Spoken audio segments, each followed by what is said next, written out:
আমাদের কিছু অপরাধ আছে। Hello guys, MR Samia media 2050 YouTube চ্যানেলে আপনাকে সুস্বাগতম। আমাদের 1 নম্বর অপরাধ সেটা হচ্ছে 5ই আগস্টের পূর্বে আমরা জীবনের ঝুঁকি নিয়ে আমরা ফ্যাসিস্ট খুনি শেখ হাসিনাকে আমরা পালিয়ে যেতে বাধ্য করেছি। এটা হচ্ছে আমাদের প্রথম অপরাধ।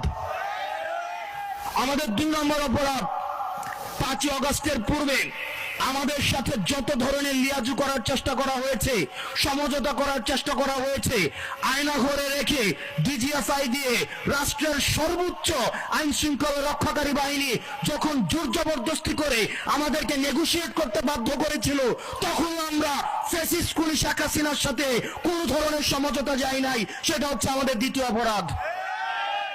আমাদের 3 নম্বর অপরাধ, 5ই আগস্টের পরে বাংলাদেশের প্রত্যেকটি বিশ্ববিদ্যালয় গ্যাস্ট্রুম গণরুম নামে যে ধরনের টর্চার সেলগুলো ছিল, 5ই আগস্টের পরে বাংলাদেশের কোন বিশ্ববিদ্যালয়ে গ্যাস্ট্রুম গণরুম নামে কোন ধরনের টর্চার সেল নাই।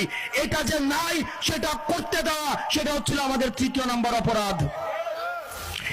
বৈষম্য বিরোধী ছাত্র আন্দোলনের আরো অপরাধ, তারা টেন্ডারবাজিতে জড়িত না, তারা চাঁদাবাজিতে জড়িত না, তারা যে রাজনীতিবিদ রয়েছে, বিদ্যমান যে রাষ্ট্র কাঠামো রয়েছে, বিদ্যমান যে রাজনৈতিক বন্দোবস্ত রয়েছে, তারা তাদের জীবনের ঝুঁকি নিয়ে সেগুলোর প্রতিনিয়ত সমালোচনা করে। এটি হচ্ছে তাদের সর্বোচ্চ অপরাধ।